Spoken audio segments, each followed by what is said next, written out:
Hello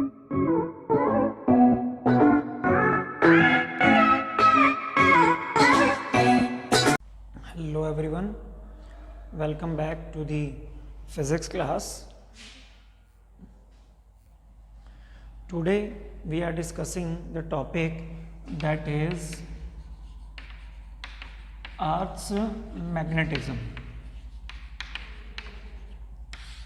The topic we are going to discuss is Earth's magnetism. Okay, so what is Earth's magnetism? Earth is also a magnet. Earth behave as a magnet, and the branch of physics which deals with the study of magnetism of Earth. The branch of physics which deals with study of magnetism of Earth, that is called geomagnetism. That is called geomagnetism.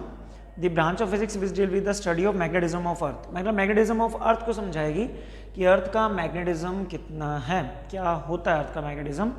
That is called geomagnetism. What is it called? Geomagnetism. Okay,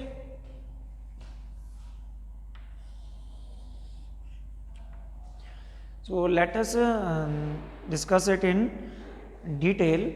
The earth behave as a powerful huge magnet whose north pole lies towards geographical south and south pole lies towards the geographical north. ये माना जाता है कि जो अर्थ है, ठीक है, अर्थ के दो पोल्स, ये अर्थ का नॉर्थ पोल, इसको एन जी बोलेंगे. एन जी का मतलब है जियोग्राफिकल नॉर्थ. एन जी का मीनिंग क्या है यहाँ पे? Geographical north. And what is it? This is called S G, geographical south. Geographical north and geographical south. Geographical मतलब अर्थ से रिलेटेड, अर्थ का नॉर्थ और जो साउथ है वो है.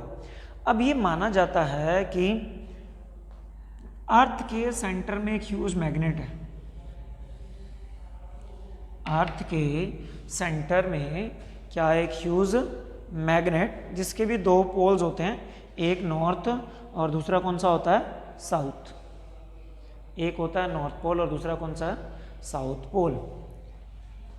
मतलब ज्योग्राफिकल पोल्स को मिलाने वाली जो लाइन है, this is called geographical axis. This is called geographical axis. The line joining the geographical north and geographical south, that line is called geographical axis. This is geographical axis. Okay. Now a magnet, huge magnet inside the interior of the earth. This is imaginary magnet.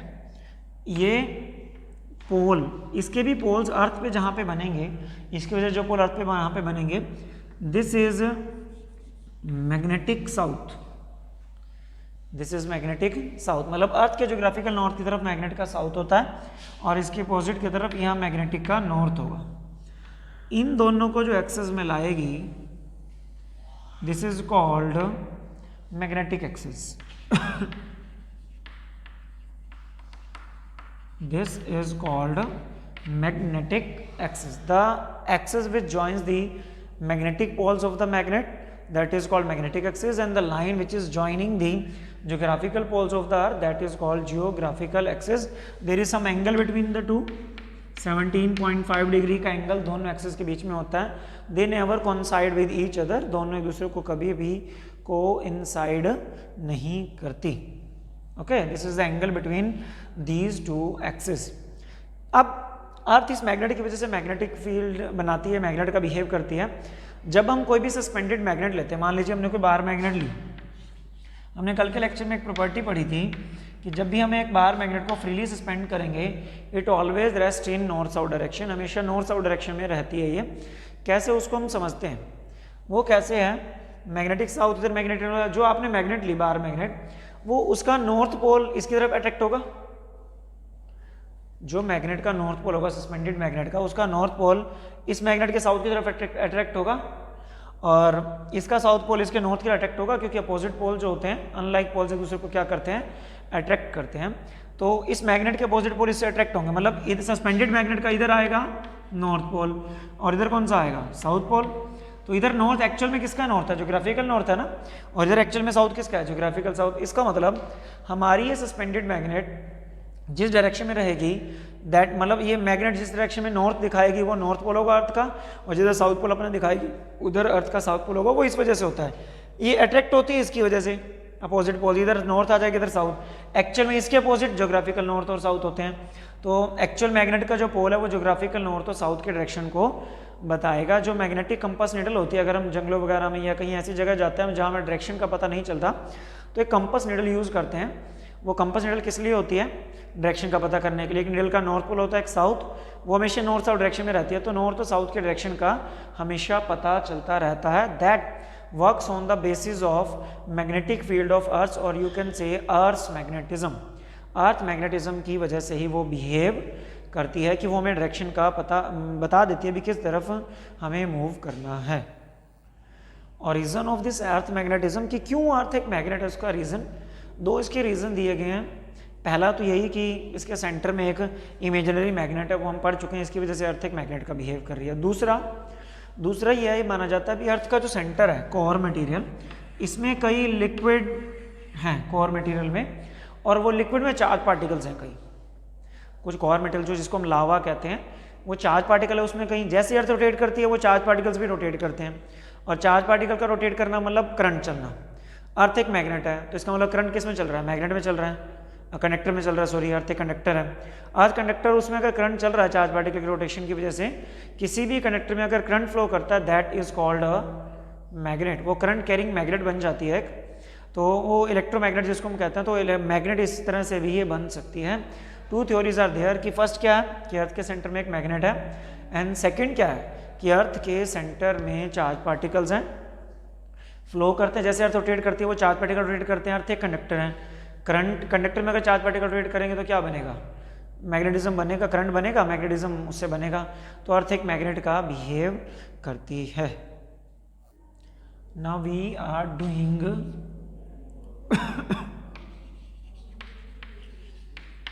Magnetic elements of earth.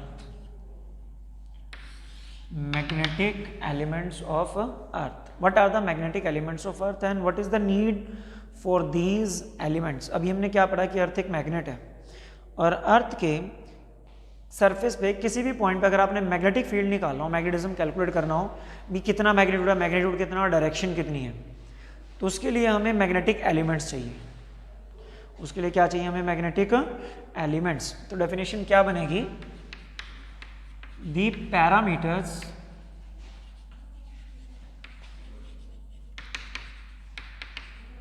which is required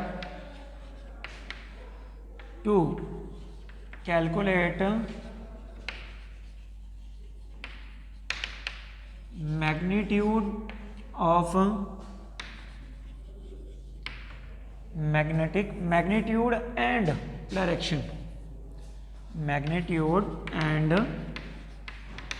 direction of magnetic field at any point on surface of earth। अर्थ के surface के किसी भी point पे अगर आपने magnitude और direction बतानी है मैग्नेटिक फील्ड की, तो जो हमें पैरामीटर चाहिए, जिन क्वांटिटीज़ की हमें ज़रूरत है, जो हमें बताएंगे भी कितना मैग्नेटिक फील्ड है, they are magnetic elements, they are magnetic elements, and there are 3 magnetic elements are there. 3 first is magnetic declination,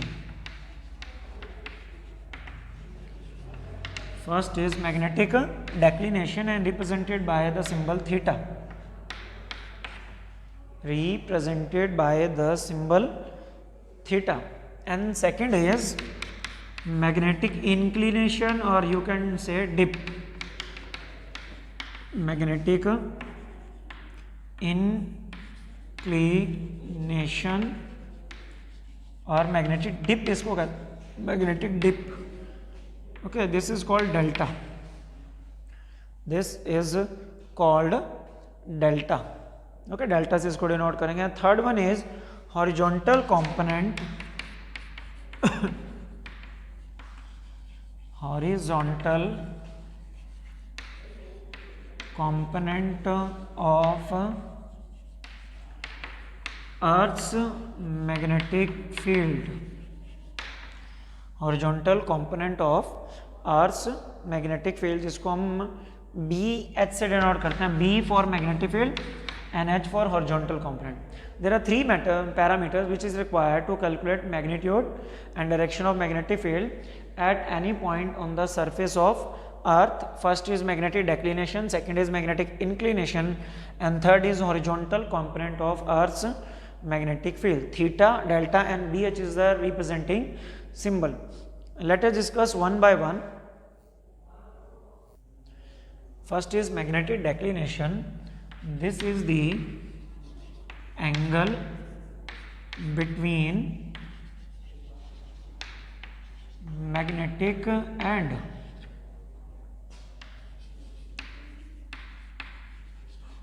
geographical axis at a point on surface of earth. अर्थ के सरफेस के किसी भी point पे जो magnetic और geographical axis के बीच का एंगल होता है that is called magnetic declination. Theta से उसको डिनोट करेंगे. अभी मैंने पीछे बताया था कि दोनों में एंगल 17.5 डिग्री है, वो एवरेज है, एवरेज निकाला हुआ है. अलग अलग जगह पे अलग अलग एंगल ऑफ डेक्लिनेशन आपको देखने को मिलेगा. तो एंगल बिटवीन मैग्नेटिक, एक पॉइंट है वहाँ पे मैग्नेटिक एक्सिस कहाँ है, जियोग्राफिकल एक्सिस कहाँ है, दोनों के बीच में जो एंगल होगा that is called magnetic declination and this is represented by the symbol theta. Next, second we are going to discuss, that is magnetic dip, or you can say inclination, and represented by symbol delta. Magnetic dip or delta or inclination you can say, and this is represented by the symbol delta. ये क्या होता है कि जैसे देखिए हमारी ये अर्थ है, अर्थ का सेंटर, अर्थ के किसी भी सरफेस पे अगर आपने मैग्नेटिक फील्ड ड्राइव मतलब बताना है भी कितना किस डायरेक्शन में है, तो हमेशा टेंजेंट ड्रॉ कर दो. मान लो इस पॉइंट पे बताना है तो इस पॉइंट पे टेंजेंट ड्रॉ कर दो, इस पॉइंट पे बताना है तो यहाँ टेंजेंट ड्रॉ कर दो. ओके, जो टेंजेंट होगा that is total Earth's magnetic field. So this tangent give the total Earth's magnetic field at this point which is called B. It means at this point total magnetic field of the earth is in this direction represented by the symbol B. rectangular components of vectors हमने पढ़ा है. First we are doing the components, एक horizontal direction में बना और एक बना vertical में. This is BV. This is horizontal component of earth and this is total magnetic field. This is vertical component of magnetic field of earth. Now what is magnetic dip? Magnetic dip is angle between Earth's total magnetic field, Earth's total magnetic field and Earth's total magnetic field and horizontal component of Earth's magnetic field. हाँ भेज दो. And horizontal components of earth magnetic field, इन दोनों के बीच का angle, this is the horizontal component, this is total magnetic field. इन दोनों के बीच का जो एंगल है that is delta. This is delta. It means जो मैग्नेटिक डिप है किसी भी पॉइंट पर अर्थ का टोटल मैग्नेटिक फील्ड टेंजेंट के डायरेक्शन में होता है. उसके रेक्टेंगुलर कंपोनेंट्स आपने किए, one is along horizontal, one is along vertical. The angle between horizontal component of earth magnetic field and the total magnetic field की जो डायरेक्शन है, the angle between these two is called magnetic dip, is called magnetic dip. जो magnetic dip की value है that is different at different places. तो magnetic dip जो है वो पोल्स पे अगर हम जाएं तो डिप हो जाती है 90 डिग्री. डिप जो कितनी है 90 डिग्री. और अगर हम इक्वेटर पे रहें तो डिप कितना है 0 डिग्री. अगर हम पोल्स पे रहें तो डिप 90 डिग्री एंड इक्वेटर पे डिप कितनी होती है 0 degree. So dip changes from place to place on the surface of Earth. Okay, now we will discuss the third component that is horizontal components of earth magnetic field. horizontal component of Earth's magnetic field. Horizontal component of earth magnetic field third magnetic element होता है. ये क्या, ये horizontal component बना, इसको हम represent कैसे करेंगे, जिस तरफ एंगल होता है उसको हम कोस में करते हैं, तो ये क्या बन गया बी कॉस डेल्टा, और बी भी क्या बनेगा B sine delta. Horizontal component क्या बन गया B H is equal to that is B cos delta, and what is B, जो वर्टिकल कंपोनेंट है that is B sine delta. Squaring and adding, इन दोनों को हम स्केयर करते हैं और ऐड करते हैं. तो मैं यहाँ कर रहा हूँ इसका वर्क देखो, इसको अगर हम स्केयर करें B H square plus B V square, square करके ऐड किया लेफ्ट हैंड साइड में लेफ्ट हैंड साइड, इनका स्केयर करेंगे B square cos square delta plus B square sine square delta, B square cos square delta plus B square sine square delta. B square common निकल गया, cos square delta plus sine square delta 1 होता है, cos square theta plus sine square theta 1 होता है हमेशा, तो it means ये तो 1 बन गया, तो b इज इक्वल टू क्या आ गया बी स्केयर, स्केयर इधर आके अंडर रूट. इट मीन्स अगर आपको टोटल मैग्नेटिक फील्ड का मैग्नीट्यूड निकालना है, उसको निकालने क्या तरीका आ गया, हॉरिजॉन्टल कंपोनेंट का स्केयर प्लस वर्टिकल कंपोनेंट का square under root. Okay, this is the magnitude of total Earth's magnetic field. Now हम डायरेक्शन अगर उसकी निकालना चाहें तो हम क्या करेंगे, सेकंड को फर्स्ट से डिवाइड करेंगे. सेकंड को फर्स्ट से डिवाइड करेंगे तो क्या बनेगा, that is B V by B H is equal to B sine delta divide by B cos delta. B से B cancel, sine by cos tangent, तो क्या बन गया tangent delta is equal to B V by B H, tangent delta by B V by B H. अगर आपको vertical component का magnitude पता है, हॉरिजॉन्टल कंपोनेंट का मैग्नीट्यूड पता है, then you can calculate the delta. And what is delta, delta is magnetic dip. What is delta, delta is magnetic dip. तो ये मैग्नेटिक डिप है, तो हम यहाँ से मैग्नेटिक डिप भी कैलकुलेट कर सकते हैं अगर आपको हॉरिजॉन्टल और वर्टिकल कंपोनेंट पता है. और अगर आपको डिप पता है तो और एक कंपोनेंट पता तो दूसरा भी निकाल सकते हो आप. डिप पता है तो यहाँ वैल्यू पुट करोगे 30 डिग्री है मान लो, 30 पुट किया, हॉरिजॉन्टल कंपोनेंट पता है वर्टिकल निकाल सकते हो, अगर वर्टिकल पता है तो हॉरिजॉन्टल कंपोनेंट निकाल सकते हो. अब हम पोल्स पे देखते हैं, एट पोल्स. अगर हम एट पोल्स की बात करें कि अगर हम पोल्स पे जाएं, पोल्स पे डिप की तो कितनी होती है 90 डिग्री, पोल्स पे डिप कितनी होती है 90. यहाँ 90 पुट कर दो, कॉस 90 0, कॉस 90 0 होता है तो इसका मतलब हॉरिजॉन्टल कंपोनेंट 0 हो जाएगा. पोल्स पे हॉरिजॉन्टल कंपोनेंट 0 होता है और साइन 90 1 होता है, तो B V is equal to B आ जाएगा. इसका मतलब पोल्स पे हॉरिजॉन्टल कंपोनेंट में एक्सिस में कोई मैग्नेटिक फील्ड होता ही नहीं. अर्थ का टोटल मैग्नेटिक फील्ड वर्टिकल लगता है, तो इसका मतलब इधर लगेगा. पोल्स पे टोटल मैग्नेटिक फील्ड क्या लगेगा, वर्टिकल लगेगा. ओके, अगर यही हम इक्वेटर की बात करते हैं, एट इक्वेटर पे डेल्टा होता है 0 डिग्री. इक्वेटर पे डेल्टा कितना होता है 0 डिग्री. 0 पुट करें, cos 0 1 है तो B H is equal to B, and B V sine 0 0 होता है तो बी वी 0. इसका मतलब इक्वेटर पे टोटल अर्थ का मैग्नेटिक फील्ड हॉरिजॉन्टल कंपोनेंट के बराबर होता है, इधर होता है हॉरिजॉन्टल में, और वर्टिकल में टोटल मैग्नेटिक फील्ड कितना होता है 0. पोल्स पे टोटल मैग्नेटिक फील्ड वर्टिकल में होता है, हॉरिजॉन्टल 0 होता है. इक्वेटर पे टोटल हॉरिजॉन्टल में होता है और वर्टिकल कंपोनेंट 0 होता है. So this was all about the today's concept, that is Earth's magnetism. With this concept we have completed the chapter magnetism and matter. Other the things have been deleted by the CBSE for the session 2021. Okay, so prepare accordingly, prepare notes and send pics to my personal WhatsApp wall in the PDF form. Okay, so till then, thanks and have a nice day.